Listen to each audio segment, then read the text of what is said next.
Meu nome é Daniele Broda, eu sou engenheira civil e BIM Manager e moro no Rio de Janeiro. Desde o início da faculdade de engenharia civil, eu me apaixonei pela área de estruturas, então eu comecei a atuar na área estrutural desde muito nova, em estágios, me formei, comecei a trabalhar também em escritórios, grandes escritórios de cálculo, e eu vi nesse mercado uma oportunidade muito boa de começar a empreender na engenharia. Ele tem um oceano azul muito grande no quesito BIM, né? Então, existem muitos escritórios grandes fazendo com metodologia tradicional e eu vi que tinham poucos escritórios explorando ainda o Revit, o BIM. Então, é uma oportunidade muito legal para quem quer se inserir na parte de projetos complementares, um oceano azul aí que o BIM trouxe pra gente. Eu amo o que eu faço, né? Eu escolhi engenharia civil, porque assim, meu pai é engenheiro, minha mãe é arquiteta. Eu fiquei naquela dúvida, na verdade meu pai é engenheiro mecânico, né? Eu fiquei naquela dúvida de qual escolher, eu falei, bom, engenharia civil, eu vou agradar os dois, né? É no meio do caminho. E eu sempre tive esse sonho de construir, né, coisas que pudessem melhorar a vida das pessoas. Então, construir escolas, construir pontes, melhorar, deixar algum certo legado no mundo, né? E quando a gente constrói o ambiente que as pessoas estão inseridas, a gente acaba realmente transformando vidas. Atualmente eu tenho trabalhado também com realização de sonho de pessoas, então eu tenho construído as casas, né, que elas tanto sonharam, e isso é muito bacana, isso é muito gratificante. Hoje também ter a minha própria empresa, poder fazer engenharia da forma que eu acredito, não ficar refém da forma tradicional que a gente vê aí, muita coisa que eu não concordo, que eu nunca concordei, que eu me senti um peixe fora d'água, isso era bem frustrante. Então, poder ter a minha própria empresa e atuar com o que eu acredito, da forma que eu acredito, não tem preço. Quando a gente começa a atuar no mercado, e principalmente quando a gente trabalha com obra pública, a gente acaba ouvindo falar de muita coisa, a gente acaba tendo que fechar os olhos para algumas coisas que são muito antiéticas e a gente não concorda. Então, muitas vezes os interesses econômicos, políticos, né, e financeiros das empresas, eles estão acima dos interesses do cliente final, que na verdade para a obra pública é a população. Isso não acontece só no mercado privado, no mercado público, né? Isso acontece também no mercado privado. Muitas construtoras, arquitetos, enfim, empresas de engenharia do mercado privado, elas estão mais preocupadas com o resultado financeiro que aquela obra vai dar para elas do que com realmente a qualidade do serviço que elas estão entregando para os clientes. E muitas vezes a gente queria, né? Eu digo a gente porque não era só eu sentia que toda a minha equipe também, às vezes a gente queria fazer o certo, a gente sabia qual era o certo, tecnicamente a gente sabia o que era o melhor para aquele caso, para aquele problema específico que acontecia na obra, mas o lado financeiro ou os interesses do dono ali do empreendimento, né, do dono da incorporadora ou enfim da construtora, falavam mais alto. Então a gente, nossa, eu já vi e ouvi falar de muitos casos assim, de pessoa que superfatura material, que cobra RT, que escolhe, pede, né? Às vezes tem que fazer várias concorrências, né, para pegar preço com várias pessoas e pede para a pessoa dar um preço um pouquinho mais caro para poder fechar, é tudo combinado. Enfim, tem muita coisa que eu não gostava de fazer parte. Muitas vezes eu deitava a cabeça no travesseiro e pensava, será que eu só me isolar, né, só me recusar a fazer ou fechar os olhos, será que é o suficiente? Será que eu estou fazendo o meu papel como profissional? Né? Será que eu vou ter que me submeter a isso para poder continuar seguindo na minha área? E o que eu percebi com tudo isso é que, com o tempo, quanto mais a gente vai trabalhando e vai vendo essas coisas acontecerem, a gente vai normalizando isso. E eu não ia conseguir mudar aquele meio sozinha. Eu não ia. Era mais provável que aquele meio conseguisse me mudar. Que eu acabasse achando aquilo normal e daqui a pouco, quando eu nem percebesse, eu ia estar fazendo as mesmas práticas que já eram normais no mercado. E às vezes a gente tenta argumentar, a gente fala, cara, mas isso não é correto, isso, sabe, não faz sentido. Mas são culturas mesmo tão enraizadas no nosso mercado de construção civil que é difícil, as pessoas às vezes nem enxergam que aquilo ali não é legal, sabe?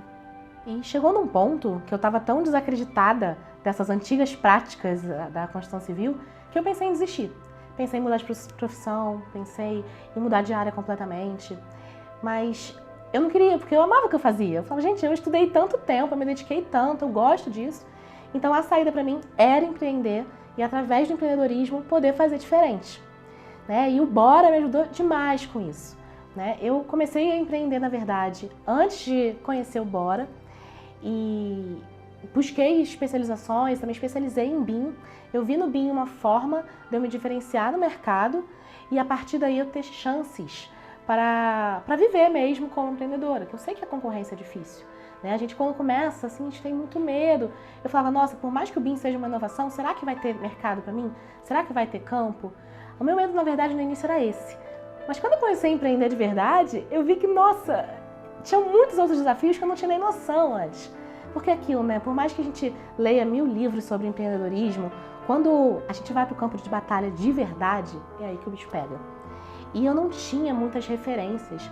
Para você ter uma ideia, dos colegas que se formaram comigo, eu conto nos dedos os que seguiram na engenharia civil e os que seguiram, um ou dois que estão empreendendo realmente. A maioria vai continuar aí na cadeira tradicional, trabalhando para os outros.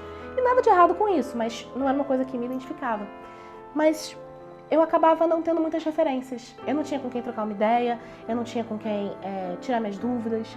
E aquele bicho de 7 cabeças do que era o empreendedorismo, né? Que eu achava que era só a parte técnica, que se eu fosse boa só na parte técnica estava tudo resolvido. Eu vi que não era bem assim. E eu falei, bom, e agora?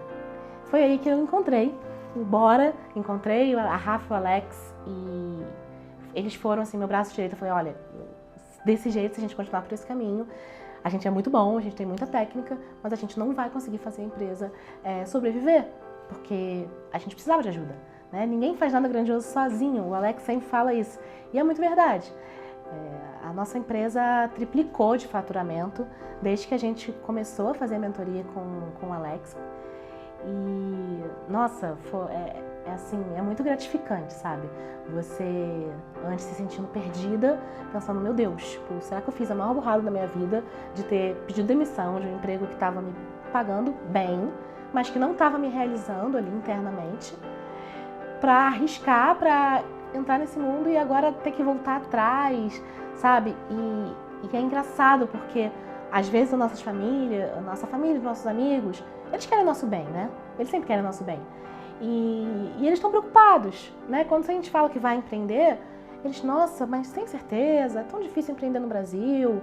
Você quer isso mesmo? E, no fim, é só a forma deles falarem pra gente que eles se preocupam com o nosso futuro, com o nosso bem-estar. Só que, por outro lado, eles acabam desestimulando um pouco, porque a gente fica numa pressão para dar resultado, né? Porque só o que faz mesmo eles passarem a apoiar e depois falarem, eu sempre acreditei em você, é quando a gente traz resultado. E eu ficava com muito medo de não trazer esse resultado, sabe? É claro que é uma caminhada, não é de uma hora para outra, eu tô muito longe de onde eu quero chegar ainda, mas eu sei que eu já evoluí em muitos passos, que eu demoraria muito mais para evoluir se eu tivesse tentado ir sozinha. Se bobear, eu já teria desistido, na verdade. E uma coisa que mudou muito na minha cabeça também é a questão da estabilidade. Às vezes a gente pensa que, eu vou trabalhar num emprego público, ou vou trabalhar numa grande empresa, uma multinacional, e eu vou ter estabilidade financeira e tudo. E não é bem assim, né? Eu me formei numa federal, eu sou pós-graduada, estou fazendo mestrado, tinha um currículo bacana. E na primeira crise que veio, né, 2015, eu ainda sobrevivi um pouquinho até 2017, mesmo estando com tudo certinho, né, sendo uma boa profissional, eu fui mandada embora. Então, o emprego mais tradicional, ele não é estável. A verdade é que a estabilidade não existe. Só que no empreendedorismo, a partir do momento que eu criei a minha empresa e que no início era sobrevivendo mês após mês, isso é normal, né? Era aquilo, a gente, olha, esse mês foi, ufa, vamos lá, você entrar mais um projeto, ixi, agora não entrou, e agora? E o desespero, e você quase que surta, e você fica maluca. E o psicológico é muito pesado nesse sentido. Só que você vai vivendo mês após mês, mês após mês. Depois que eu conheci o método Bora, que a gente começou a realmente planejar o nosso ano, a ter um planejamento financeiro, a ter um planejamento estratégico, a conseguir organizar a nossa empresa justamente para que a gente consiga estabilizar no momento de baixa, é como o Alex sempre fala, né? Ser o dono pobre de uma empresa rica. né? Não sangrar a própria empresa. Eu não tiro todo o Prolabore como eu fazia no início. No início eu entrava dinheiro, eu tirava. Entrava, o que sobrava, só deixava ele reservado para pagar os impostos e tirava tudo que dava. Porque eu precisava pagar conta em casa. Só que depois eu percebi que eu precisava colocar ali um Prolabore fixo para mim. E que podia não estar o valor que eu queria naquele momento, mas que se eu fizesse aquilo daquela forma, ao longo do tempo, a minha empresa ela ia ganhar um caixa que eu ia conseguir me segurar no momento de crise. Então, por exemplo, final de ano, para as empresas que trabalham como a minha, né, que trabalham com projetos complementares, muitas vezes é um período um pouco mais de baixa. As pessoas demoram, Natal, e ninguém está fechando o projeto no final do ano, o pessoal espera, às vezes espera até o carnaval para realmente fechar algum projeto. E em outros momentos, era um período que, poxa, é o período que você mais está precisando, né? Eu estava acostumada a ganhar 13º. E aí, do nada, nossa, tipo, dezembro não tem projeto nenhum. Só que agora não. Agora eu sei que eu posso ficar alguns meses sem pegar nada e eu vou continuar com o meu Prolabore garantido, porque agora eu tenho um fluxo de caixa, porque agora eu tenho uma saúde financeira na minha empresa que só foi possível graças ao método Bora.